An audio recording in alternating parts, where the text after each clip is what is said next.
Hello students, तो आज start करते हैं क्लास 11th का एक अच्छा सा टॉपिक। ये टॉपिक चैप्टर 1 से लिया हुआ है, बहुत सिंपल सा टॉपिक है और थोड़ी ही देर में हम इसको कंप्लीट कर लेंगे। तो ये टॉपिक है conversion of units from one system to other systems. तो इस टॉपिक के लिए मैं थोड़ी सी जो प्रीरिक्विजिट होगी वो ये होगी कि आपको प्रिंसिपल ऑफ होमोजेनिटी का जो कॉन्सेप्ट है वो क्लियर है। अगर आपको प्रिंसिपल ऑफ होमोजेनिटी का कॉन्सेप्ट क्लियर नहीं हो तो कमेंट सेक्शन में लिख दीजिएगा, मैं एक प्रिंसिपल ऑफ होमोजेनिटी पे भी वीडियो बना दूंगा आप लोगों के लिए। ठीक, देखिए conversion of unit from one system to other system करना क्या है फिजिकली। इसमें क्या होगा, हमको किसी एक सिस्टम ऑफ यूनिट्स में वैल्यू दी होगी, सपोज करिए एसआई में दी होंगी, और हमको उसको कन्वर्ट हो करना होगा सीजीएस में, या फिर सीजीएस में दिया होगा और हमें उसको कन्वर्ट करना होगा एसआई में।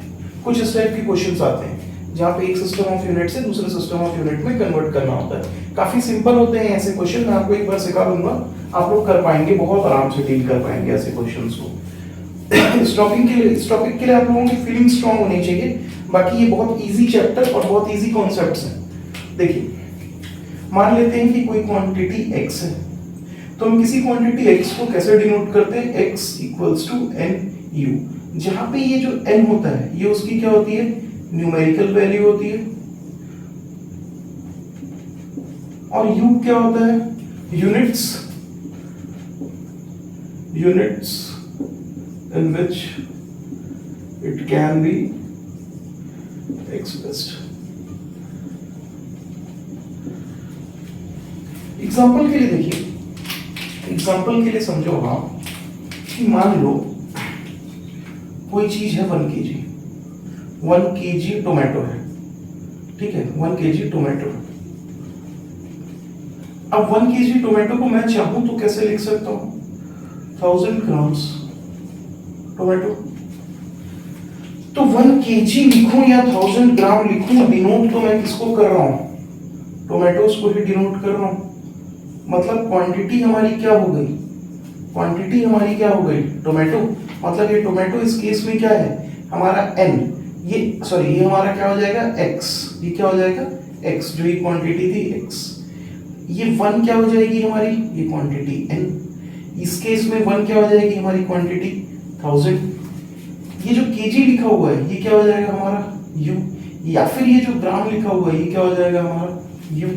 तो एक ही क्वांटिटी t को मैंने दो सिस्टम ऑफ यूनिट्स में शो किया। फर्स्ट सिस्टम ऑफ यूनिट्स कौन सा था, फर्स्ट सिस्टम ऑफ यूनिट वो था जिसमें मैंने किसमें लिखा, इसको kg में लिखा, और kg कैसी यूनिट होती है, SI यूनिट होती है।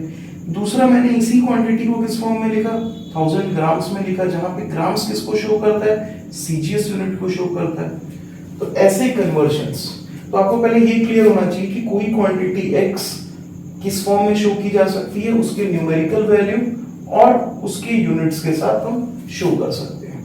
ठीक है, तो कुछ एग्जांपल्स लेता हूं मैं और उसके थ्रू आपको क्लियरली समझाने की कोशिश करता हूं कि ये वर्क कैसे करता है।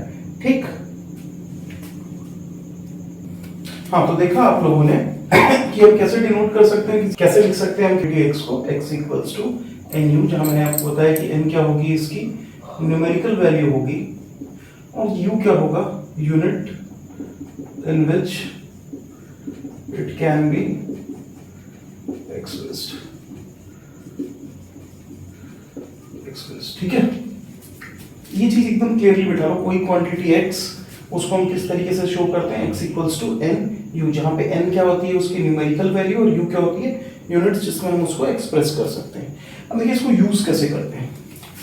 जैसे कि एग्जांपल के लिए मैंने आपको थोड़ी देर पहले वो 1 kg ऑफ टोमेटो को हम लिख सकते हैं 1000 ग्राम, ये वाला एग्जांपल लेके समझाया था। अब देखिए आगे कैसे करना है। अब मान लेते हैं कि x क्वांटिटी एक सिस्टम ऑफ यूनिट में डिनोट होती है n1 u1 से, और यही सेम क्वांटिटी x दूसरे सिस्टम में डिनोट होती है n2 और u2 से। एग्जांपल वही चलने देता हूं मैं parallelly, 1 kg equals to 1000 grams, जहां पे ये क्या बना होगा आपका n1 और ये क्या है आपका u1, वैसे ही ये क्या है आपका n2 और ये क्या बचे u2। ठीक है, देखो ध्यान से, 1 kg हो या 1000 ग्राम हो, दोनों ही किसकी यूनिट्स हैं, मास की। ये कौन सी यूनिट है, SI, और ये कौन सी यूनिट है, CGS। मगर दोनों इक्वल्स टू क्या बनना है आपको, दोनों ही चीजें किसको डिनोट करती हैं, मास को डिनोट करती हैं। वैसे ही N1U1 हो या N2U2 हो, ये दोनों किसको डिनोट करती हैं, x को। तो अगर x N1U1 के भी बराबर है और x इक्वल्स टू N2U2 भी है, तो in that case when the RHS of these two equations are same, sorry, the LHS of these two equations are same, then the RHS must also be same. From this I can write that N1U1 is equals to N2U2. Okay. See. Now, if I say that this quantity x in first system of units, its dimension can be written as m l t. Suppose करते हैं कि कोई quantity जिसका dimension कितना हो रहा, किसके किसके ऊपर डिपेंड कर रही है क्वांटिटी, मास के ऊपर, लेंथ के ऊपर, टाइम के ऊपर। जरूरी नहीं है कि मास, लेंथ और टाइम पे ही डिपेंड करे। हमारे पास 7 फंडामेंटल क्वांटिटीज होती हैं, उनमें से किसी भी, उन सातों में से किसी के कॉम्बिनेशन पर भी ये डिपेंड कर सकती है। ठीक है, तो देखो मान लेते हैं कि MLT, और उसमें भी m to the power of something a, l to the power of something b और t to the power of something c। m के पावर a, l के पावर b, t के पावर c पे depend करती है। तो देखो, एक चीज आपको पता होनी चाहिए कि मैं 1 kg प्लस 1 लीटर ये कर सकता हूं क्या, नहीं कर सकता। या फिर मैं 1 kg प्लस 1 किलोमीटर कर सकता हूं क्या, नहीं कर सकता। क्यों नहीं कर सकता बेटे, क्योंकि होता क्या है कि हम तो अलग अलग डायमेंशंस की चीजों को एक साथ ऐड सब्सट्रैक्ट नहीं कर सकते। जैसे मैंने यहाँ पे ऐड लिखा हुआ है ना, आप चाहो तो इसको चेंज करके सब्सट्रैक्ट भी कर सकते हो। अगर मैं आपसे कहूं कि 1 किलो आलू प्लस 2 लीटर दूध टोटल कितना होगा, तो आप नहीं कर पाओगे, क्योंकि लीटर और केजी दोनों अलग अलग डायमेंशंस की चीजें हैं। ठीक है, तो उसी हिसाब से अगर कोई दो चीज ऐड या सब्सट्रैक्ट हो सकती है तो हमको पता होता है कि वो डायमेंशनली क्या होगी, सेम होगी। सिमिलरली रहा 1 kg plus 2 kg equals to क्या आएगा, 3 kg। ध्यान देने की वाली बात है, न्यूमेरिक वैल्यूज को छोड़ दें अगर, तो हमको ये दिख रहा है कि kg में अगर kg को ऐड करेंगे, if kg या if mass is added to mass then the result will also contain mass. kg plus kg is always equals to kg। ऐसा नहीं हो सकता कि 1 kg plus 2 kg equals to $3 और 1 kg plus 2 kg is equals to 3 kilometer। Okay, kg when added to kg will always give you what, kg। So when we compare two quantities, like this is compared with this, then the dimension of this, both these quantities must be equal to the dimension of this quantity. So suppose here, if in first system of unit this quantity x is denoted as m1 to the power of a, l1 to the power of b and t1 to the power of c, then in second system it will be denoted as, this is second system, that's why I am writing m2 l2 t2। जैसे कि मैंने आपको यहाँ explain किया कि अगर kg और kg को ऐड करेंगे तो हमको kg ही मिलेगा, मतलब कंपेयर होने वाली दोनों क्वांटिटीज दोनों साइड में डायमेंशनली कैसी होनी चाहिए, सेम होनी चाहिए। तो अगर यहाँ पे m1 l1 t1 है, तो अगर यहाँ पे mlt है तो यहाँ पे भी क्या होगा, mlt होगा। ये फर्स्ट सिस्टम है इसलिए क्या है m1 l1 t1, ये सेकंड सिस्टम है तो क्या है m2 l2 t2। अगर m1 to the power of a है तो m2 को भी क्या होना पड़ेगा, to the power of a, l2 को भी क्या होना पड़ेगा, to the power of b, और t2 को क्या होना पड़ेगा, to the power of c। तभी डायमेंशंस जो होंगे दोनों साइड वो सेम होंगे। देखो अब ये चीज कैसी दिखेगी, दिखाता हूं आपको। तो ये क्वांटिटी x जो है अब कैसी दिखने लगेगी, n1, और u1 की वैल्यू कितनी आ गई, u1 की जगह हम इनके डायमेंशंस पुट कर देते हैं, m1 to the power of a, l1 to the power of b और t1 to the power of c। वैसे ही n2, और यहाँ पे क्या हो जाएगा, m2 to the power of a, l2 to the power of b और t2 to the power of c। ठीक है, फिर से एक बार समझिए, कोई क्वांटिटी कैसे डिनोट हो सकती है, उसकी न्यूमेरिकल वैल्यू और यूनिट के साथ। एग्जांपल के लिए 1 kg में 1 क्या बन जाएगा, न्यूमेरिकल वैल्यू, और kg क्या बन जाएगा, उसका यूनिट। तो हमने मान लिया कि एक क्वांटिटी है जो एक सिस्टम ऑफ यूनिट में कैसे लिखी जाती है, n1 U1 जैसी, और वही सेम क्वांटिटी को दूसरे सिस्टम ऑफ यूनिट्स में कैसे लिखते हैं, N2 U2। एग्जांपल के लिए यहाँ लिखा हुआ है 1 kg इज इक्वल्स टू, हम क्या लिख सकते हैं 1000 ग्राम। यहाँ के 1 kg में 1 क्या बन जाएगा आपका N1 और kg क्या बन जाएगा U1। 1 क्यों लिख रहे हैं सब्स्क्रिप्ट में, क्योंकि ये फर्स्ट सिस्टम ऑफ यूनिट है। इसमें क्या बन जाएगा, N2 की वैल्यू कितनी हो जाएगी आपकी 1000 और U2 कितना हो जाएगा ग्राम। N2 U2 क्यों लिख रहे हैं, क्योंकि ये सेकेंड सिस्टम ऑफ यूनिट है। फर्स्ट सिस्टम ऑफ यूनिट कैसी है, SI, क्योंकि SI में हम मास को किससे डिनोट करते हैं, kg से, और CGS में हम मास को किससे डिनोट करते हैं, ग्राम से। अब उसी को लेके मैंने आपको आगे दिखाया कि अगर x N1 U1 के बराबर है और वही x N2 U2 के बराबर है, तो आप देखेंगे दोनों के LHS सेम हो गए।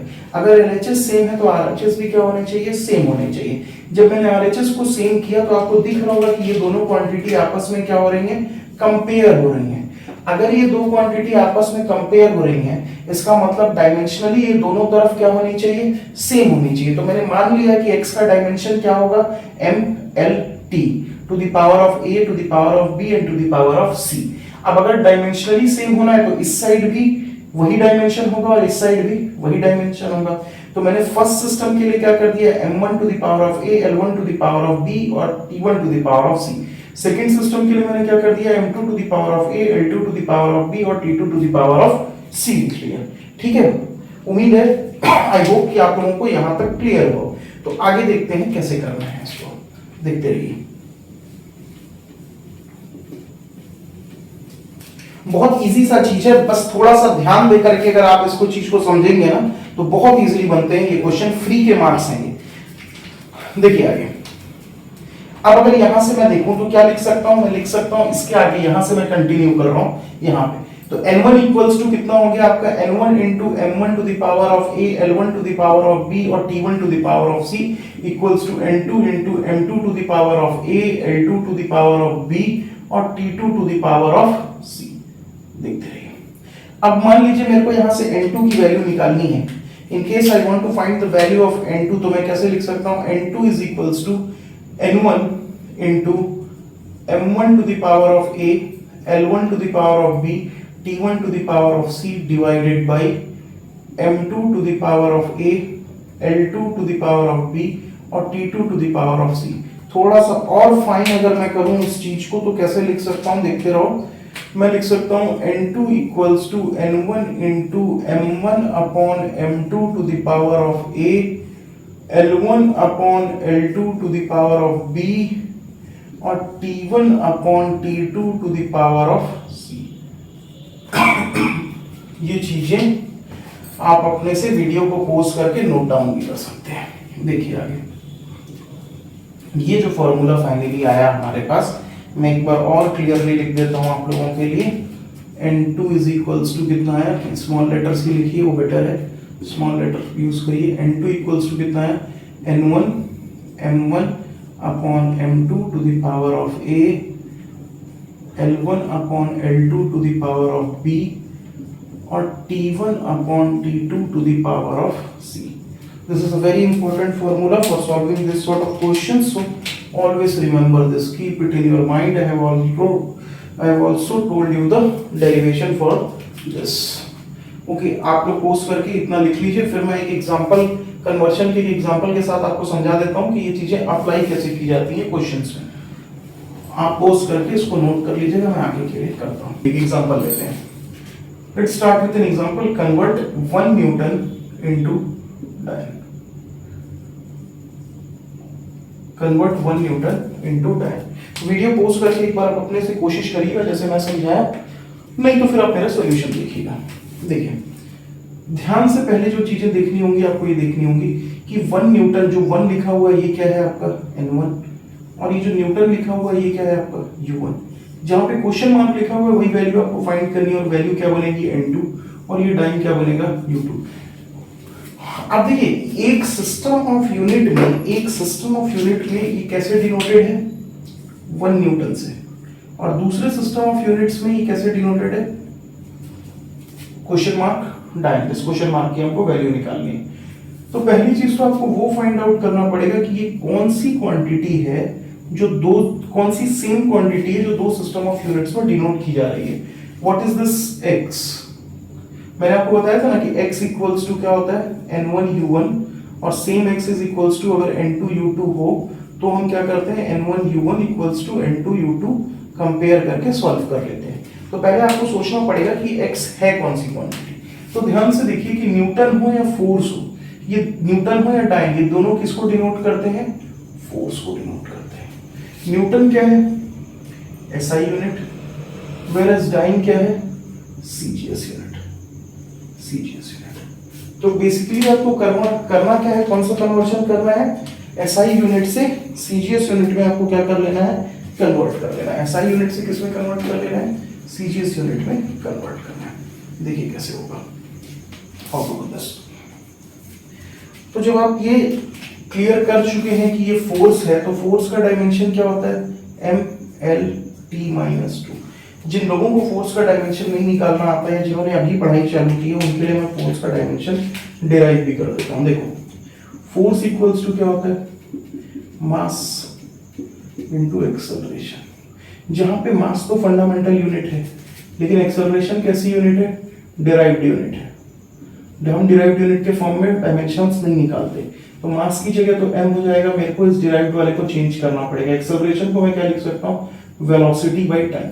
अब देखूंगा तो मेरा मास तो फंडामेंटल यूनिट है, टाइम भी फंडामेंटल यूनिट है, लेकिन वेलोसिटी अभी भी कैसी है? मेरी डिराइव्ड यूनिट है। मेरे को एक बार और कन्वर्ट करना पड़ेगा। तो मैं क्या लिख सकता हूँ? मास, वेलोसिटी को मैं क्या लिख सकता हूँ? डिस्प्लेसमेंट बाय टाइम, और होल डिवाइडेड बाय क्या था? टाइम। अब ध्यान से देखोगे तो मास भी फंडामेंटल यूनिट है, डिस्प्लेसमेंट भी फंडामेंटल यूनिट है, टाइम भी फंडामेंटल यूनिट है, और ये वाला टाइम भी क्या है? फंडामेंटल यूनिट है। तो मेरे को फर्दर ब्रेक करने की जरूरत नहीं है, मैं इसको अरेंज कर देता हूं। तो मैं क्या लिख सकता हूं? Mass into displacement upon time square. अब क्या मास को किससे डिनोट करते हैं? m से, डिस्प्लेसमेंट लेंथ, और टाइम इज t का स्क्वायर। फर्दर सॉल्व करोगे तो आपको क्या मिल जाएगा? mlt-2, और ये क्या बन जाएगा? फोर्स। वही चीज मैंने लिखी हुई थी, फोर्स इक्वल्स टू कितना होता है आपका? mlt-2। देखो, अब जब फोर्स mlt-2 पता चल गया, तो मैंने आपको इनिशियली एग्जांपल में ही समझाया था कि हम इसको कैसे रखेंगे? m to the power of a, l to the power of b और t to the power of c। अब ये दोनों इक्वेशन को कंपेयर करोगे तो यहाँ से a की वैल्यू कितनी दिख रही होगी आपको? 1, b की वैल्यू कितनी दिख रही होगी? 1, और c की वैल्यू कितनी दिख रही होगी आपको? -2। देखो, कन्वर्शन करना क्या है? पहली जो चीजें गिवन है वो अपन लिख लेते हैं। n1 की वैल्यू कितनी दी हुई है? 1, n2 क्या करना है हमको? फाइंड आउट करना है। हमारा एक सिस्टम ऑफ यूनिट कौन सा है? SI। दूसरा सिस्टम ऑफ यूनिट कौन सा है? CGS। SI हमारा कौन सा सिस्टम ऑफ यूनिट है? First system of unit. और CGS कौन सा सिस्टम ऑफ यूनिट है? Second system of unit. SI में क्या हो जाएगा? Mass, length, time, mass, length, time, m1 l1 t1 m2 l2 t2। Mass किस में डिनोट होता है? kg में। लेंथ किस में डिनोट होता है? मीटर्स में। और टाइम किस में डिनोट होता है? सेकंड्स में। यहाँ पे मास किस में डिनोट होता है? ग्राम में। लेंथ किस में डिनोट होता है? सेंटीमीटर में। और टाइम किस में डिनोट होता है? सेकंड्स में। ठीक, फॉर्मूला क्या सिखाया था मैंने आपको? n2 is equals to n1 into m1 upon m2 to the power of a, l1 upon l2 to the power of b, और t1 upon t2 to the power of c। सारी values को धीरे धीरे put करिए। n1 की value देखिए कितनी given है? 1। m1 देखिए फर्स्ट सिस्टम ऑफ यूनिट में किससे डिनोट हो रहा है? kg से। सेकंड में ग्राम से। a की पावर के a कितना है? a का वैल्यू देखिए 1। वैसे ही लेंथ फर्स्ट सिस्टम में किससे डिनोट है? मीटर से। सेकंड में किससे डिनोट है? सेंटीमीटर से। b की वैल्यू कितनी आई हुई है? 1। t1 देखिए फर्स्ट सिस्टम में किससे डिनोटेड है? सेकंड से। और सेकंड सिस्टम में भी किससे डिनोटेड है? सेकंड से। और c की वैल्यू कितनी है? -2। सारी चीजों को पुट कर लीजिए। यहाँ एक कंफ्यूजन हो सकता है कि केजी को ग्राम में कन्वर्ट किया जाए या ग्राम को केजी में कन्वर्ट किया जाए। तो आइए यहाँ देखते हैं। आप फर्स्ट सिस्टम ये है और सेकंड सिस्टम ये है, मतलब कन्वर्सेशन जो आपका कन्वर्शन है वो दिस वे जा रहा होगा। मतलब आप एसआई को किस में कन्वर्ट कर रहे होंगे? सीजीएस में कन्वर्ट कर रहे होंगे। एसआई को सीजीएस में कन्वर्ट करने का क्या मतलब है? केजी किस में कन्वर्ट होगा? ग्राम में। मीटर किस में कन्वर्ट होगा? सेंटीमीटर में। कर लेते हैं कन्वर्ट। तो देखो बच्चे, जब कन्वर्ट करोगे तो 1 to 1 रहेगा। केजी कितना हो जाएगा आपका? 1000 ग्राम, और नीचे क्या हो जाएगा आपका? ग्राम। मीटर कितना हो जाएगा? 100 सेंटीमीटर, और सेंटीमीटर तो रह जाएगा सेंटीमीटर। सेकंड वाले बाबा कट गए, ग्राम और ग्राम कट गया, सेंटीमीटर कट गया। तो भाई लोग कितना आंसर आ गया? 1000 इंटू 100 बोले तो 10 to the power 3 into 10 to the power of 2, तो बोले तो 10 टू द पावर ऑफ 5। कोई यूनिट नहीं लिखना वहां पे, ध्यान देना। बहुत सारे लोग पढ़ाते हैं लेकिन ये बात बताएंगे नहीं आपको। ये न्यूमेरिकल वैल्यू आई है बेटा n2, वो कितनी आई है 10 टू द पावर ऑफ 5, और इस न्यूमेरिकल वैल्यू को आपको वहां ले जाके पुट करना है। n2 कहां पुट होगा, देखो n2 की जगह कहां है, यहां। तो फाइनल आंसर क्या बनेगा, 1 न्यूटन इज इक्वल्स टू कितना है आपका n2 का value 10 to the power of 5 dyne. ठीक है, तो अच्छे से पोज करके एक बार समझिएगा, कहीं पे कोई दिक्कत हो तो पूछिएगा। कल मैं आपको पॉजिटिवली इतने ही टाइम के आसपास जो मेरा नेक्स्ट वीडियो आएगा, इसके और कुछ टिपिकल एग्जांपल, ये तो बहुत बेसिक सा एग्जांपल था, सिर्फ आपको फील अच्छा है इस टॉपिक के लिए, कुछ समझ में आ जाए, इसलिए मैंने एक इजी सा टॉपिक लिया। कल इसके ऊपर बेस्ड कुछ अच्छे कॉन्सेप्ट्स, कुछ अच्छे क्वेश्चंस, और अगर नीट में कोई क्वेश्चन आया होगा या जी में कोई क्वेश्चन आया होगा तो मैं आपको वो भी करवा दूंगा। ठीक, तो अच्छे से मन लगा के पढ़िए। Thank you.